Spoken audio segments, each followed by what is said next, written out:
Polonia, 24 de julio de 1944. Tanques soviéticos cruzan las puertas del campo de concentración de Majdanek. Soldados veteranos, hombres que presenciaron los horrores de Stalingrado, se quedan paralizados ante lo que encuentran.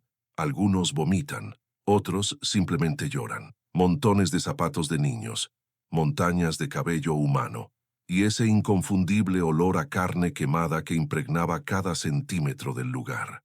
Pero lo que realmente horrorizó a los liberadores fue descubrir que los crematorios aún estaban calientes, los hornos aún contenían restos humanos, y los meticulosos registros nazis documentaban cada asesinato con precisión burocrática. Entre los miles de nombres en estos registros, uno destacaba por su frecuencia y crueldad: Erich Musfeld, el director de los crematorios, el hombre que quemaba vivas a personas, incluidos niños. Esta es la historia de cómo un panadero común se convirtió en uno de los asesinos más sádicos del Holocausto, y cómo la justicia, tardía pero implacable, finalmente lo alcanzó. 18 de febrero de 1913, Nordhausen, Alemania. Erich Musfeld nació en una familia alemana absolutamente normal. Nada en su infancia presagiaba el monstruo en el que se convertiría. Asistió a la escuela primaria hasta 8º grado. Su rendimiento fue promedio, nada excepcional. A los 17 años, completó un aprendizaje como panadero, una profesión honesta y respetable. Se casó joven, tuvo un hijo y parecía destinado a la oscuridad común a millones de trabajadores alemanes. Pero entonces llegó el 30 de enero de 1933. Adolf Hitler asumió el poder como canciller del Reich. Alemania comenzó su rápido descenso hacia la locura totalitaria, y Musfeld, como tantos otros, encontró en la ideología nazi algo que resonaba con los aspectos más oscuros de su personalidad. Ese mismo año, se unió a las SA Sturmabteilung, las tropas de asalto paramilitares del partido nazi. En 1937, se trasladó a las SS Schutzstaffel, la organización de élite nazi. En 1939, se convirtió en miembro de pleno derecho del partido nazi. El panadero de Nordhausen había encontrado su verdadera vocación: la maquinaria del genocidio. 1 de septiembre de 1939. Alemania invade Polonia. Comienza oficialmente la Segunda Guerra Mundial. Y Musfeld emprende su viaje a las profundidades del infierno nazi. En enero de 1940, se alistó en las SS Totenkopfverbände, las famosas unidades de las calaveras, identificables por la insignia de calavera y huesos cruzados en sus cuellos. No eran tropas de combate, eran unidades especialmente entrenadas para administrar campos de concentración y facilitar la solución final, el exterminio sistemático de los judíos europeos. Theodor Eicke, el primer comandante de Dachau, estableció estas unidades en 1934 con instrucciones explícitas: tratar a los prisioneros como enemigos del Estado, dignos únicamente de ser destruidos. Los guardias recibían entrenamiento que enfatizaba una disciplina estricta, combinada con una crueldad extrema. Musfeld absorbió estas lecciones perfectamente. En agosto de 1940, fue destinado a Auschwitz, donde se desempeñó como jefe de los comandos de trabajo de prisioneros y líder de bloque. Allí, aprendió la maquinaria burocrática del asesinato en masa, cómo trasladar eficientemente a los seres humanos desde su llegada hasta su muerte, cómo extraer el máximo trabajo antes de su eliminación. La brutal jerarquía del campo recompensaba la crueldad con ascensos. Musfeld sobresalía en infligir sufrimiento, pero Auschwitz solo le sirvió como campo de entrenamiento. Su verdadero descenso a la depravación absoluta comenzó en noviembre de 1941, cuando fue trasladado al campo de concentración de Majdanek, donde asumió el mando de las operaciones del crematorio. Majdanek era diferente. Ubicado a las afueras de Lublin, en la Polonia ocupada, el campo se estableció en octubre de 1941, inicialmente como campo de trabajos forzados, pero rápidamente se convirtió en algo mucho más siniestro. El invierno de 1941-1942 introdujo una innovación aterradora. Las autoridades del campo comenzaron a utilizar gas Ciclón B en cámaras improvisadas para asesinar a los prisioneros considerados demasiado débiles para trabajar. Inicialmente experimentales, estas operaciones de gaseamiento se sistematizaron en octubre de 1942 y continuaron hasta finales de 1943. Majdanek llegó a contener al menos 3 cámaras de gas. 2 de ellas eran baños ingeniosamente camuflados, equipados con puertas selladas y sistemas de ventilación. Los guardias amontonaron a docenas de prisioneros desnudos dentro, prometiéndoles baños. Una vez selladas las puertas, el personal de las SS lanzó balas de Zyklon B por las aberturas del techo. La muerte llegó en 15 o 20 minutos de agonía, y Erich Musfeld estaba en el centro de todo. Como jefe de los crematorios, no solo supervisaba la disposición de los cadáveres, participaba activamente en los asesinatos, y según testigos parecía disfrutarlo. Los testimonios de los sobrevivientes describen a Musfeld como un sádico retorcido que disfrutaba genuinamente de los altos índices de bajas. Constantemente ebrio, llevaba una gruesa porra de madera a todas partes, usándola para golpear a los prisioneros hasta dejarlos inconscientes por infracciones reales e imaginarias. Un sobreviviente recordó cómo Musfeld vio a un prisionero sonriendo a un carretero. La más mínima expresión de humanidad lo enfureció. Inmediatamente se acercó y le propinó un puñetazo en la mandíbula tan fuerte que le rompió los dientes y la víctima se desplomó. Entonces Musfeld comenzó a patearle las costillas, la columna y el cráneo, repetida y metódicamente. Otro incidente reveló una patología aún más siniestra. Tras golpear a un prisionero con los puños hasta desmayarlo, Musfeld agarró el mango de una pala de madera. Le abrió la boca a la fuerza y le metió el mango por la garganta con tanta fuerza que le perforó el tejido interno. Luego, simplemente, se marchó, dejando al prisionero moribundo allí, con el mango asomando por la boca. El hombre murió lentamente durante varias horas. Como jefe del crematorio, Musfeld aterrorizaba a todo el campo con amenazas escalofriantes. Se acercaba a prisioneros al azar y les decía: «Los atraparé pronto, les advierto, los quemaré vivos». No eran amenazas vacías, eran promesas que solía cumplir. Si esta historia te ha llamado la atención, dale me gusta a este video para honrar a las víctimas.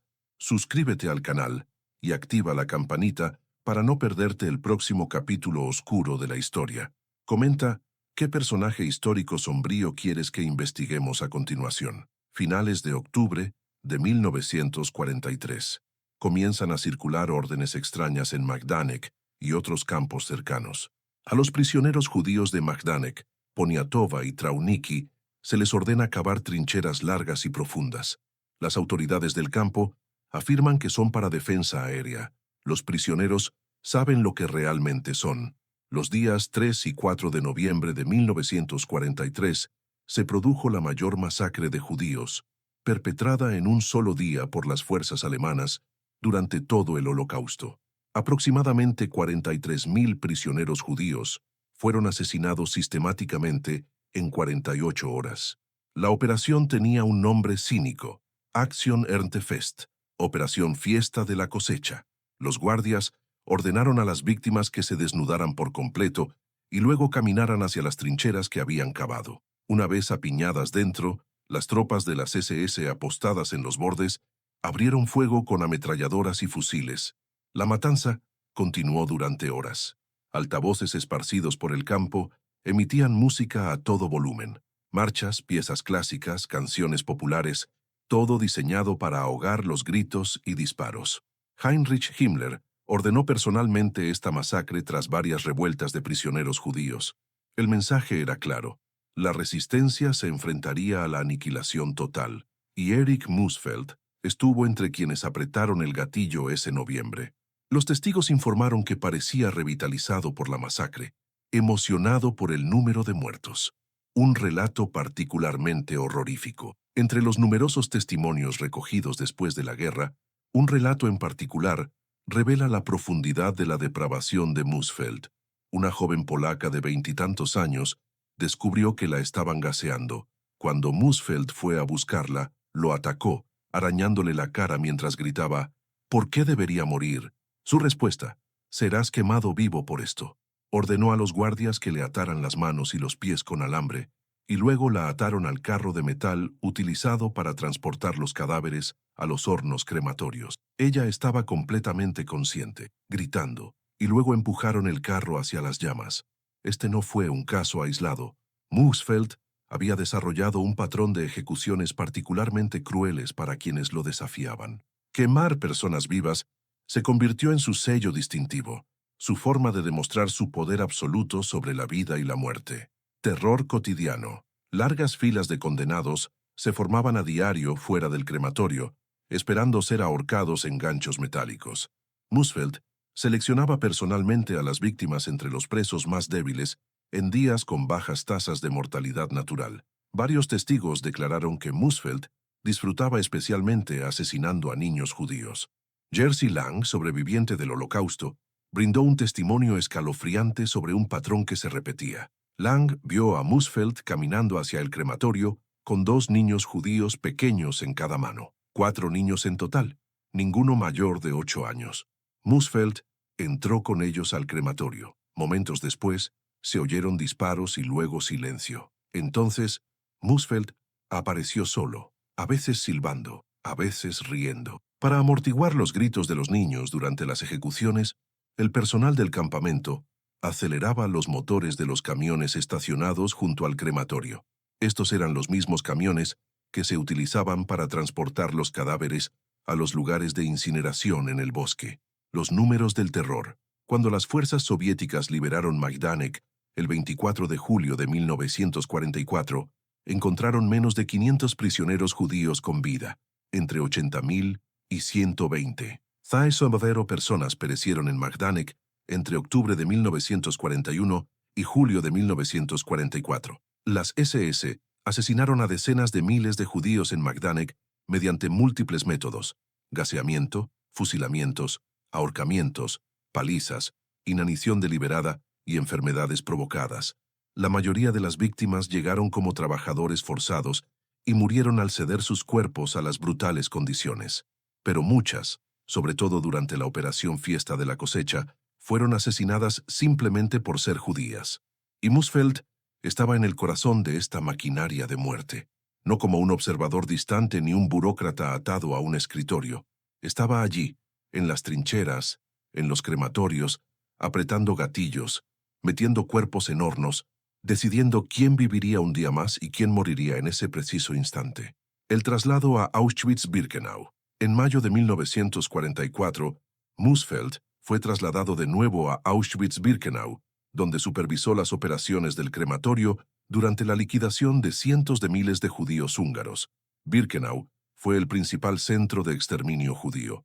El complejo de Auschwitz se había expandido drásticamente desde que Musfeld sirvió allí en 1940. Ahora incluía múltiples cámaras de gas y crematorios que funcionaban las 24 horas del día. Testigos informaron haber visto a sus cuadrillas de trabajo golpear a mujeres hasta la muerte con barras de metal. La especialidad de Musfeld consistía en azotar a las prisioneras en la espalda con su fusta de cuero. Los sobrevivientes testificaron que sonrió mientras veía cómo las víctimas eran empujadas hacia los hornos crematorios, a veces todavía con vida. El incidente de los chicos de Varsovia. Un incidente específico revela la frialdad calculada de Musfeld. Un grupo de niños judíos del gueto de Varsovia, de entre 10 y 14 años, fueron llevados a Birkenau. Tras ser separados de sus padres, entraron en pánico y se dispersaron durante el pase de lista. Tras ser recapturados por los guardias, Musfeld ordenó personalmente que todos los niños fueran enviados inmediatamente a las cámaras de gas. No había justificación operativa, no había razón disciplinaria, fue simplemente crueldad por la crueldad. Un hombre que ejercía poder absoluto sobre los indefensos porque podía. El doctor que desafía al monstruo. El doctor Miklos Nisli, un médico judío húngaro obligado a trabajar como médico de campo, documentó interacciones reveladoras con Musfeld. En una ocasión, después de que Musfeld ejecutara a 80 prisioneros disparándoles en la nuca, se quejó de fuertes dolores de cabeza. Cuando Nisli sugirió que las ejecuciones podrían haberle causado estrés, Musfeld montó en cólera. Insistió en que no importaba si mataba a una persona o a 80 personas. Esta disociación psicológica, la incapacidad de ver a las víctimas como seres humanos, era esencial para el funcionamiento de asesinos como Musfeld. Se había entrenado para ver a las personas como objetos, números, problemas por resolver, pero en ocasiones, la humanidad se negó a ser ignorada. Deja un comentario. ¿Cómo deberían las sociedades afrontar el legado de perpetradores como Moosfeld? ¿Debería la memoria centrarse en las víctimas o también en los asesinos? En un suceso extraordinariamente raro en Auschwitz-Birkenau, una niña judía de 16 años sobrevivió de alguna manera a la cámara de gas. Cuando los trabajadores del Sonderkommando, prisioneros obligados a trabajar en las cámaras de gas y crematorios, la encontraron viva entre los cadáveres, quedaron completamente impactados. Esto simplemente no ocurrió. El Zyklon B era letal. Nadie sobrevivió, pero allí estaba, respirando débilmente, inconsciente, pero viva. Llamaron al doctor Nisley de inmediato. Examinó a la niña y determinó que, con la atención médica adecuada, probablemente sobreviviría. Su corazón latía, sus pulmones funcionaban, había estado en una bolsa de aire en la cámara, o quizás la cantidad de gas no había sido suficiente. No importaba cómo, lo que importaba era que estaba viva. Y Nisley, médico de corazón a pesar del infierno que lo rodeaba, quería salvarla. Fue a pedirle a Moosfeld permiso para brindarle atención médica a la niña. Moosfeld miró a Nisley como si hubiera perdido la cabeza. ¿Salvar a una mujer judía condenada a muerte? Absurdo, contra todas las reglas. Imposible. La solicitud fue denegada, pero Nisley insistió. Argumentó que se trataba de un caso médico extraordinario, que documentar su supervivencia podría tener valor científico, que era solo una niña. Moosfeld se mantuvo firme. No hubo excepciones. No hubo piedad. La niña había sido condenada a muerte, y la sentencia se cumpliría. Cuando la niña empezó a recuperar el conocimiento entre los cadáveres, todavía confundida, todavía sin entender dónde estaba o qué había pasado, Moosfeld le disparó personalmente en la nuca. Se desplomó entre los cuerpos de los que milagrosamente había escapado minutos antes. Este incidente revela algo crucial sobre la mentalidad de Moosfeld y de asesinos como él. No se trataba simplemente de seguir órdenes. No se trataba solo de una burocracia genocida. Era una decisión activa y reiterada de negar la humanidad. Moosfeld tuvo la oportunidad de hacer algo diferente, optar por la misericordia, permitir que un milagro se convirtiera en una supervivencia. No le costaría nada. No había ningún riesgo. Nisley estaba dispuesto a asumir la responsabilidad médica.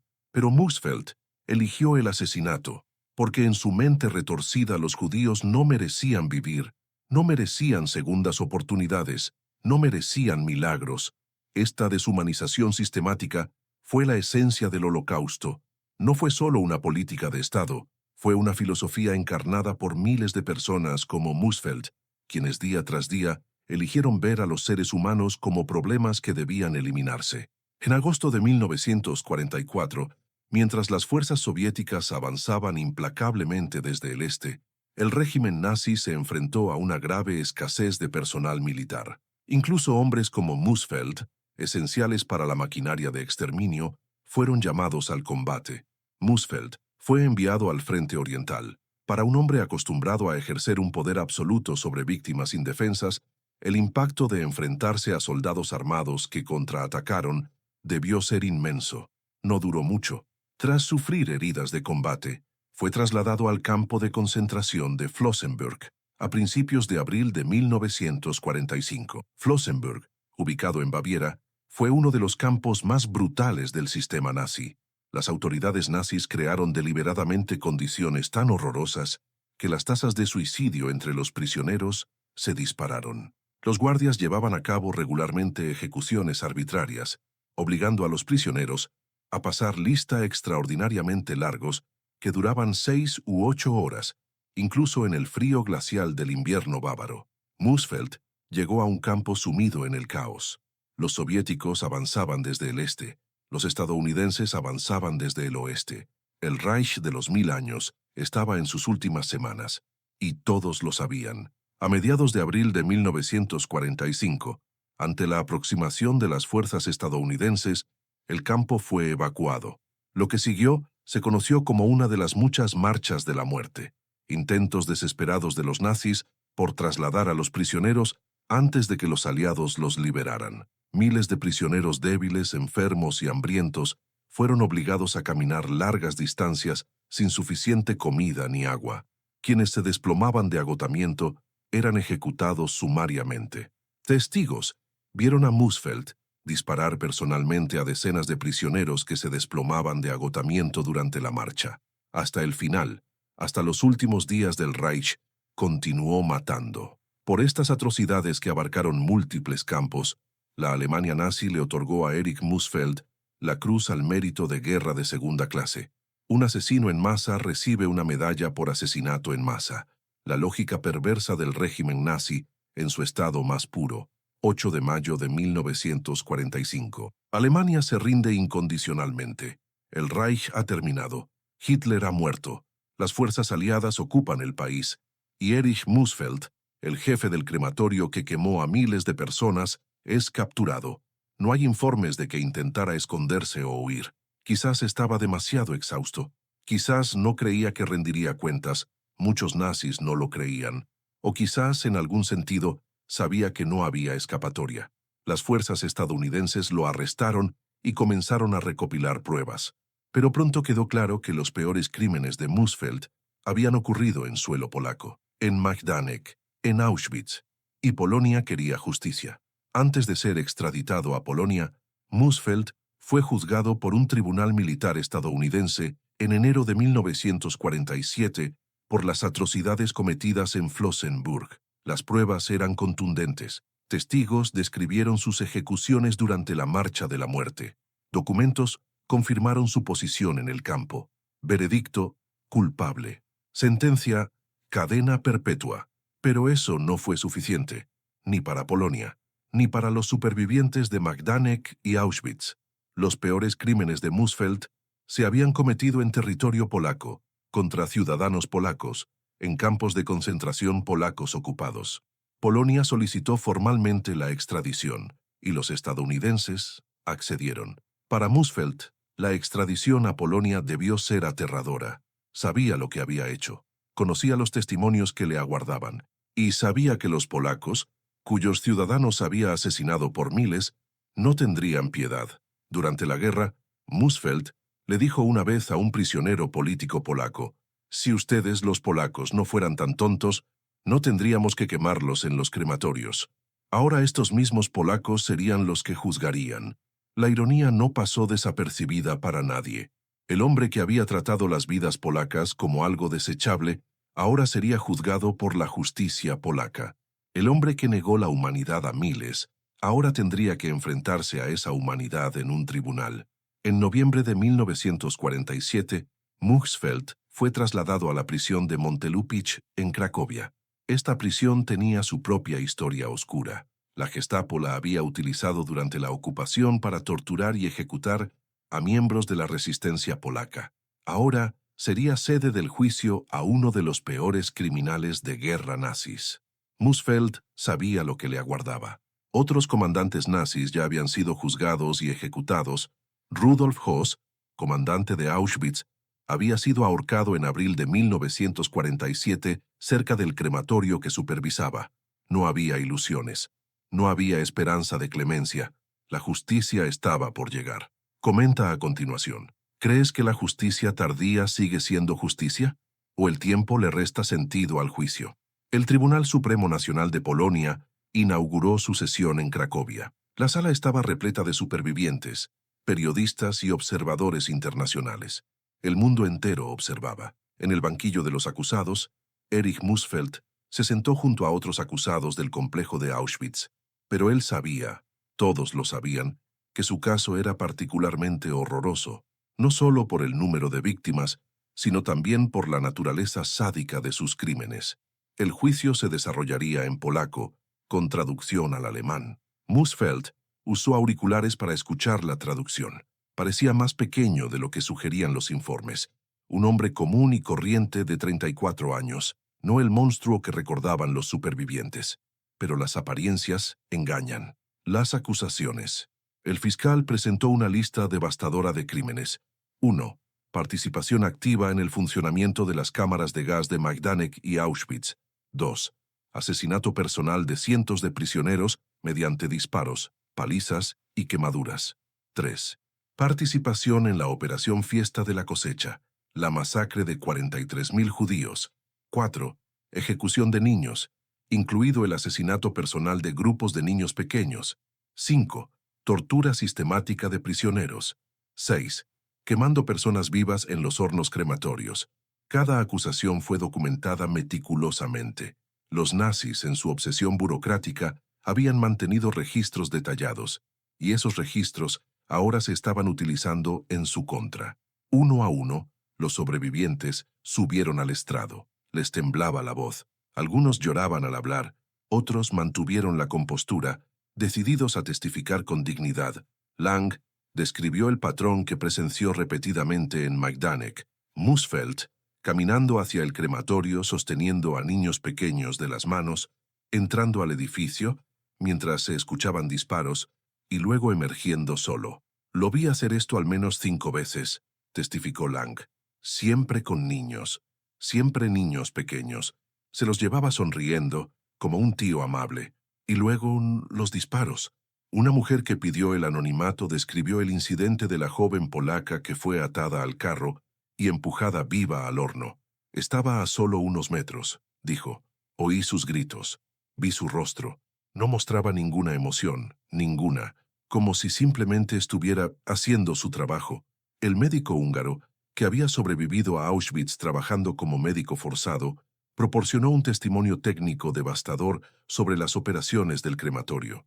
Describió con gran detalle cómo Musfeld supervisó el proceso, la selección de las víctimas, las ejecuciones, la disposición de los cadáveres y, crucialmente, testificó sobre la joven de 16 años que sobrevivió a la cámara de gas. Le rogué que dejara vivir a la niña, dijo Niesli. Era solo una niña. Había sobrevivido contra todo pronóstico. Fue un milagro médico, pero le disparó sin dudarlo, sin emoción. Cuando llegó el momento de que Musfeld hablara en su defensa, empleó la estrategia estándar de los criminales de guerra nazis. Befehl ist Befehl. Órdenes son órdenes. Solo seguía instrucciones, dijo. Era un soldado. Tenía que obedecer. No tenía otra opción. Pero el fiscal estaba preparado para esto. Presentó pruebas que demostraban que Musfeld frecuentemente excedía sus órdenes, que las ejecuciones de sus hijos no fueron ordenadas específicamente, que su sadismo excedía lo necesario, incluso para los perversos estándares nazis. Nadie le ordenó quemar vivas a personas, declaró el fiscal. Nadie le ordenó disparar a una joven de 16 años que sobrevivió milagrosamente a la cámara de gas. Fueron decisiones personales, actos de pura crueldad. Musfeld intentó restarle importancia a su participación. Afirmó que era simplemente un administrador de los crematorios, que otros tomaban las decisiones importantes, que él simplemente se aseguraba del funcionamiento de los hornos. Pero los documentos nazis contradecían cada palabra. Los informes demostraban que Musfeld ejercía una autoridad considerable. Los testigos confirmaron que seleccionaba personalmente a las víctimas. Los sobrevivientes describieron su participación activa en las ejecuciones. El punto de inflexión del juicio se produjo cuando el fiscal presentó testimonio sobre la operación Fiesta de la Cosecha. La evidencia fotográfica capturada por los soviéticos mostró trincheras repletas de cadáveres. Documentos nazis detallaron la meticulosa planificación de la operación, y múltiples testigos situaron a Musfeld en el lugar, pistola en mano, disparando a víctimas indefensas. 43.000 personas asesinadas en 48 horas, enfatizó el fiscal. Esto no fue un acto de guerra, no fue de defensa, no fue una necesidad militar, fue puro genocidio, y ustedes estaban allí, apretando el gatillo. Musfeld no supo qué responder. Bajó la cabeza y guardó silencio. Durante el juicio, los observadores notaron algo inquietante. Algunos alemanes presentes en la sala parecían simpatizar con Musfeld.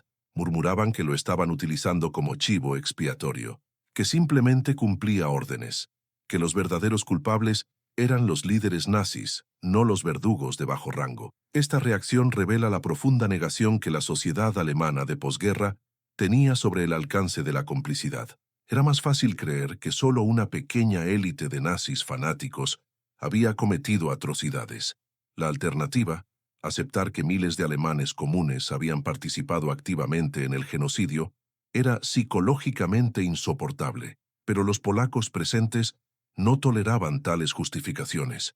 Habían visto los campos, habían perdido familias enteras, sabían la verdad. El Holocausto no habría podido ocurrir sin la participación activa de personas como Musfeld, diciembre de 1947. Tras semanas de testimonios, el tribunal se reunió para deliberar. La decisión no se hizo esperar. Culpable de todos los cargos: crímenes contra la humanidad, asesinato en masa, tortura, participación en genocidio. La sentencia fue leída en una sala completamente silenciosa. Muerte en la horca. Musfeld no reaccionó visiblemente. Algunos informes dicen que asintió levemente, como aceptando lo inevitable. Otros dicen que permaneció completamente impasible, con el rostro impasible. Musfeld estuvo recluido en la prisión de Montelupich mientras esperaba su ejecución. A diferencia de algunos convictos nazis que aprovecharon este tiempo para escribir sus memorias o buscar la redención, Musfeld permaneció en gran medida en silencio. No hay constancia de que se disculpara. No hay cartas a las familias de las víctimas. No hay indicios de arrepentimiento. Un capellán de la prisión que lo visitó informó que Musfeld culpaba al sistema de sus crímenes. Insistió en que era víctima de las circunstancias, obligado a cometer actos terribles por órdenes superiores. Hasta el final, no asumió ninguna responsabilidad personal. Las autoridades polacas tomaron una decisión deliberada sobre el método de ejecución. Musfeld no sería fusilado, que era el método habitual para los criminales de guerra. No sería ahorcado en una horca tradicional, con una caída larga que le rompiera el cuello al instante. No, lo colgarían lentamente. Igual que ahorcó a innumerables prisioneros en Majdanek y Auschwitz. Ganchos de metal colgados en la pared. El mismo método que usó para cometer asesinatos. Esta decisión fue controvertida incluso en su momento. Algunos argumentaron que era venganza, no justicia, que una sociedad civilizada no debía rebajarse al nivel de los nazis. Otros, en particular los sobrevivientes, lo consideraron profundamente apropiado. Musfeld debería experimentar el mismo terror que infligió a miles. Debería sentir la misma lenta agonía. Varios sobrevivientes de Majdanek y Auschwitz viajaron a Cracovia para presenciar la ejecución. Para ellos, no se trataba de venganza. Se trataba de cerrar el capítulo. Se trataba de ver que la justicia finalmente llegaba a uno de los hombres que habían destruido a sus familias. Un sobreviviente, cuyo nombre se mantuvo en reserva, declaró a la prensa: «Me arrebató a mi madre, a mi hermana y a mis 2 hijos pequeños. Los empujó a la cámara de gas como si fueran ganado. Ahora se enfrenta a la justicia. No me devuelve a mi familia, pero demuestra que el mundo no lo ha olvidado». Si crees que estas historias deben contarse para que no vuelvan a ocurrir, comparte este video. La memoria es nuestra única arma contra la repetición del horror. La mañana amaneció fría y gris sobre Cracovia. Dentro de la prisión de Montelupich se ultimaban los preparativos. La cámara de ejecución, una habitación sencilla con paredes de piedra desnuda, había sido inspeccionada.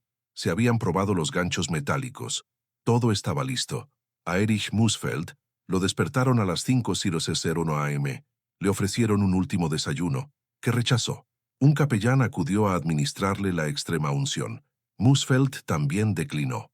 A las 6:30 am, los guardias entraron en su celda. Estaba completamente vestido, sentado en el borde de la cama, esperando. No opuso resistencia cuando le ataron las manos a la espalda. El camino a la cámara de ejecución fue corto, solo unos pocos pasillos. Los testigos relataron que Musfeld caminaba con cierta dignidad, sin arrastrar los pies, sin llorar, sin mendigar. Pero cuando vio la habitación, cuando vio los ganchos metálicos en la pared, idénticos a los que había usado para matar prisioneros, algo en su serenidad se quebró. Sus piernas se doblaron.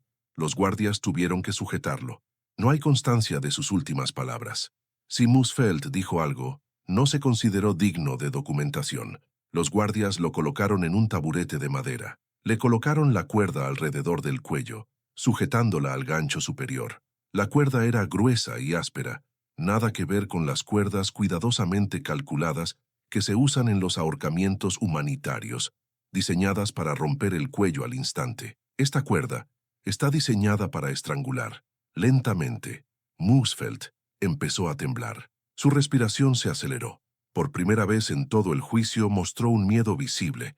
Un oficial polaco leyó la sentencia en voz alta por última vez. Crímenes contra la humanidad, asesinato en masa, tortura, genocidio. Y entonces, sin ceremonia, sin cuenta regresiva, sin dramatismo, un guardia simplemente pateó el taburete. Musfeld cayó, pero no lo suficiente como para romperse el cuello limpiamente. En cambio, la cuerda se tensó alrededor de su garganta. Comenzó a estrangularse. Sus pies pateaban el aire, buscando un punto de apoyo inexistente. Sus manos atadas forcejeaban inútilmente contra las ataduras. Su rostro se puso rojo, luego morado. La muerte no llegó de repente. Los testigos informaron que tardó varios minutos, minutos agonizantes, en dejar de moverse, en que cesaran los espasmos, en que la vida finalmente abandonara su cuerpo. Fue una muerte brutal. Algunos dirían que cruel. Pero para quienes sobrevivieron a sus campos, quienes vieron morir a amigos y familiares de formas aún más horribles a sus manos, había en ella una justicia poética. Musfeld había infligido una muerte lenta y agonizante a miles de personas. Ahora corría la misma suerte. Las autoridades polacas tomaron una decisión definitiva respecto al cuerpo de Musfeld. No habría entierro tradicional, no habría tumba, no habría memorial. En lugar de ello, su cuerpo fue entregado a la Universidad Jagellónica de Cracovia como material de estudio anatómico para que los estudiantes de medicina practicaran la disección.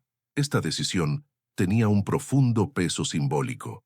Los nazis habían tratado los cuerpos judíos como objetos desechables, cenizas esparcidas, cuerpos apilados como leña, una humanidad completamente negada. Ahora, Musfeld recibiría el mismo trato. Su cuerpo sería descuartizado, estudiado y desechado, sin dignidad, sin reverencia, solo utilidad científica. Para algunos esto fue justicia, para otros fue una sociedad que descendió al nivel de los nazis. El debate continúa hasta el día de hoy. Según relatos de posguerra, la esposa de Musfeld murió en un bombardeo aliado durante la guerra. Su hijo fue enviado al frente oriental, donde presumiblemente pereció. El monstruo no dejó legado, ni descendientes que perpetuaran su nombre, ni propiedades, ni herencia, nada más que un registro histórico de atrocidades. Algunos lo ven como la justicia suprema. Un hombre que destruyó tantas familias vio destruida a su propia familia. Otros lo ven como una tragedia adicional. Personas inocentes muriendo en asociación con un criminal de guerra. La verdad probablemente se encuentre en un punto intermedio. La guerra destruyó a millones de familias, tanto culpables como inocentes. La familia de Musfeld fue solo una entre millones. La ejecución de Musfeld recibió una cobertura moderada en la prensa internacional. Para 1948, el mundo estaba cansado de las noticias sobre los juicios por crímenes de guerra nazis. Cientos de personas ya habían sido procesadas. La historia estaba cansada, pero para quienes prestaron atención, el caso ofreció lecciones importantes. 1. La responsabilidad individual existe incluso en los sistemas autoritarios. Musfeld no podía escudarse en el simple cumplimiento de órdenes. 2. La crueldad personal es una elección. Fue más allá de lo ordenado, revelando sadismo personal. 3. La justicia, aunque tarde, es posible. Pasaron 3 años, pero finalmente afrontó las consecuencias. 4. La memoria importa. Fueron los testimonios de los sobrevivientes los que aseguraron su condena. La ejecución de Musfeld contrasta marcadamente con el destino de otros nazis. Rudolf Höss, comandante de Auschwitz, fue ahorcado en abril de 1947 cerca del crematorio que supervisaba. Una justicia poética similar. Adolf Eichmann Fiue, ejecutado en Israel en 1962, después de vivir libre durante 15 años en Argentina, lo que demuestra que la justicia puede llevar décadas. José Mengele murió libre en Brasil en 1979, sin haber enfrentado nunca un juicio, lo que demuestra que algunos lograron escapar completamente. Pregúntale a Barbier vivió libremente en Bolivia durante 32 años antes de la extradición, lo que demuestra las fallas del sistema de justicia. Musfeld fue uno de los que fueron rápidamente capturados y procesados. En cierto sentido, tuvo suerte. si así se le puede llamar, de recibir un juicio justo y una ejecución relativamente rápida, en lugar de pasar décadas prófugo o en prisión. Hoy en día, el caso de Moosfeld se estudia en cursos sobre el Holocausto, Derecho Internacional y Ética Militar. Sirve como ejemplo de Moosfeld no nació como un monstruo. Era un panadero común y corriente que se convirtió en asesino en masa. Esto demuestra que la gente común puede cometer atrocidades extraordinarias en las circunstancias adecuadas. No importa cuán opresivo sea un sistema, las personas siguen tomando decisiones. Moosfeld decidió ir más allá de sus órdenes. Optó por ser cruel cuando podría haber sido simplemente eficiente. Fueron los sobrevivientes, personas como Jerzy Lang y el Dr. Knisely, quienes aseguraron que Moosfeld compareciera ante la justicia. Sus voces, sus testimonios, sus recuerdos se convirtieron en evidencia irrefutable. La decisión de ejecutarlo de la misma manera que ejecutó a otros plantea preguntas sobre si la justicia debe imitar el crimen o trascenderlo. A pesar de toda la documentación, algunas preguntas sobre Moosfeld siguen sin respuesta. ¿Qué fue exactamente lo que lo motivó? ¿Era ideología nazi genuina? ¿Sadismo personal? ¿Ansia de poder? ¿Una combinación de ambas? ¿Alguna vez sintió remordimiento? No hay evidencia de remordimiento, pero faltan registros de sus pensamientos privados. ¿Cómo racionalizó sus acciones? ¿Realmente creía que simplemente estaba cumpliendo órdenes o se trataba simplemente de una defensa legal? Podría haber tomado decisiones diferentes. ¿Hubo oportunidades en las que pudo haber mostrado misericordia sin correr ningún riesgo personal? ¿Las rechazó? Estas preguntas siguen siendo especulativas. Lo que sabemos con certeza es lo que hizo. Asesinó a miles, torturó a innumerables y demostró una crueldad excepcional, incluso para los estándares nazis.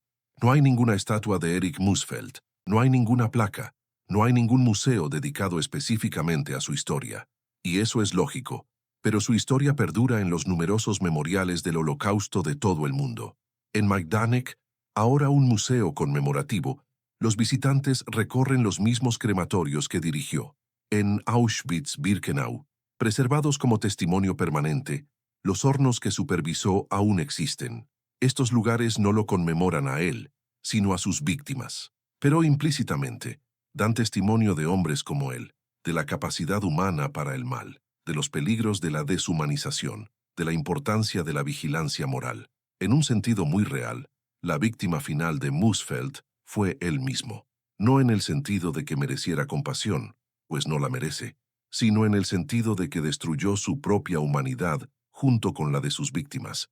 Se transformó de un simple panadero en un asesino en masa. Vendió su alma, si es que tal cosa existe, por una ideología genocida y el sádico placer de ejercer poder sobre los indefensos.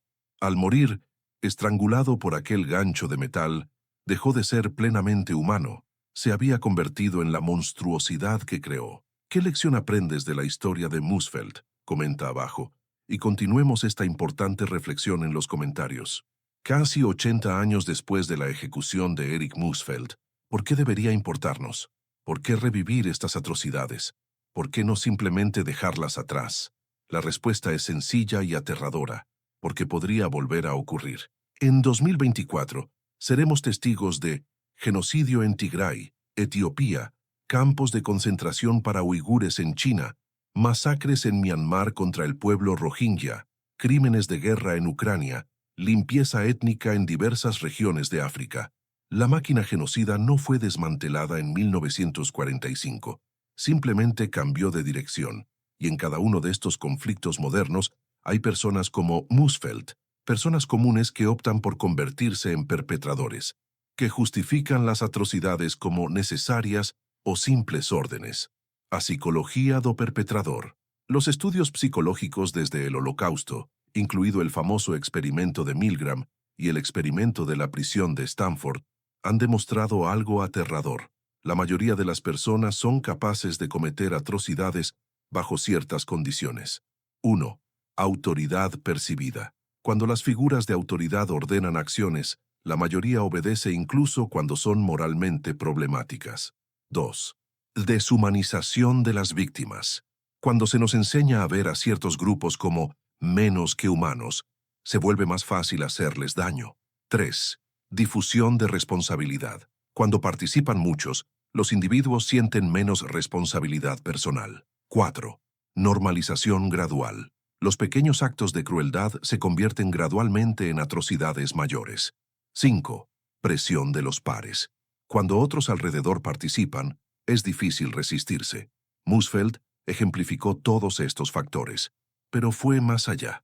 Su sadismo personal excedió lo que se consideraba obligatorio o normalizado. Señales de advertencia. ¿Cómo pueden las sociedades identificar cuándo están en camino de crear sus propios Musfeld? Hay señales de alerta. 1. Retórica de la deshumanización. Cuando los líderes políticos empiezan a describir a grupos específicos como animales, plagas, invasores o amenazas existenciales, deberían sonar las alarmas. 2. Erosión de las normas jurídicas. Cuando se debilita el Estado de Derecho, cuando se hacen excepciones para emergencias, cuando se revocan derechos de grupos específicos, se abre la puerta a las atrocidades. 3. Normalización de la violencia. Cuando se minimiza, justifica o celebra la violencia contra los grupos marginados, la sociedad se desliza hacia una dirección peligrosa. 4. Cultura de impunidad. Cuando los perpetradores de violencia no enfrentan consecuencias, cuando el abuso es ignorado o encubierto, se producen más abusos. 5. Propaganda de odio sistémica. Cuando las instituciones estatales, la educación, los medios de comunicación, la religión, promueven el odio contra grupos específicos, la violencia masiva se vuelve posible. Todas estas señales estaban presentes en la Alemania nazi y siguen presentes en diversas partes del mundo hoy en día. Los monumentos conmemorativos del Holocausto, como Majdanek y Auschwitz, no solo existen para honrar a los muertos, sino también como recordatorios para los vivos. Dicen, sucedió, lo hicieron personas reales. Podría volver a suceder si no estás atento. La historia de Musfeld nos recuerda específicamente que los perpetradores no son monstruos de otro planeta. Son personas comunes y corrientes que toman decisiones extraordinariamente malas. La lección más importante del caso Musfeld es que la responsabilidad individual nunca desaparece. Solo cumplía órdenes, no es excusa. No tenía otra opción, rara vez es cierto. Todos lo hacían, no justifica nada. En casi todas las situaciones hay opciones. Pequeñas decisiones que en conjunto definen quiénes somos. El guardia que afloja las esposas de un prisionero cuando nadie lo mira. El burócrata que pierde un documento que habría condenado a alguien. El soldado que dispara al aire en lugar de apuntar a sus víctimas. La persona que dice no, incluso cuando es más fácil decir sí. Musfeld siempre tuvo opciones. Siempre eligió la crueldad y pagó el precio más alto por esas decisiones. Los últimos sobrevivientes del Holocausto están muriendo. En pocos años, no habrá más testigos vivos. La historia se convertirá en solo historia. Libros, películas, museos. Por eso es tan crucial documentar casos como el de Musfeld, para que cuando fallezca el último testigo, sus historias perduren, para que nombres como Jerzy Lang y el Dr. Nisley sean recordados no solo como víctimas, sino como testigos valientes que garantizaron que se hiciera justicia.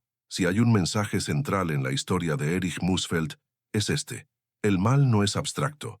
Tiene nombre, rostro y dirección, y podría vivir justo al lado de ti. Musfeld no se despertó un día decidiendo ser un monstruo. Fue una serie de pequeñas decisiones. Un pequeño compromiso, luego otro, hasta que no hubo vuelta atrás. La vigilancia moral no es opcional, es esencial, porque la línea entre la civilización y la barbarie es más delgada de lo que nos gustaría creer. Y cuando olvidamos el pasado, cuando dejamos de contar estas historias difíciles, cuando dejamos de recordar nombres como Musfeld y sus víctimas sin nombre, abrimos la puerta a la repetición. La memoria es nuestra única arma contra la repetición del horror. Úsala, compártela, manténla viva, porque cuando muera el último sobreviviente, cuando muera el último perpetrador, cuando todos los que vivieron estos eventos ya no estén, nosotros, la generación actual, seremos los guardianes de la memoria, y nuestros hijos nos juzgarán por lo bien que cumplamos este deber sagrado. La historia de Musfeld nos mostró cómo un hombre común se convirtió en un monstruo. Pero ¿qué sucede cuando la crueldad se envuelve en belleza? Cuando la maldad se manifiesta en el rostro de una mujer de 22 años, a Irma Grese la llamaban la bella bestia de Auschwitz. Los guardias masculinos la temían, las prisioneras la odiaban. Y cuando finalmente compareció ante la justicia, el mundo no podía creer que alguien tan joven y hermosa pudiera haber cometido semejante crueldad. Haz clic en el video que se está reproduciendo y descubre la inquietante historia de cómo una adolescente alemana se convirtió en una de las ejecutoras más sádicas del Holocausto. Su ejecución conmocionó al mundo. Su legado continúa atormentándonos hasta el día de hoy, porque no todos los monstruos parecen monstruos.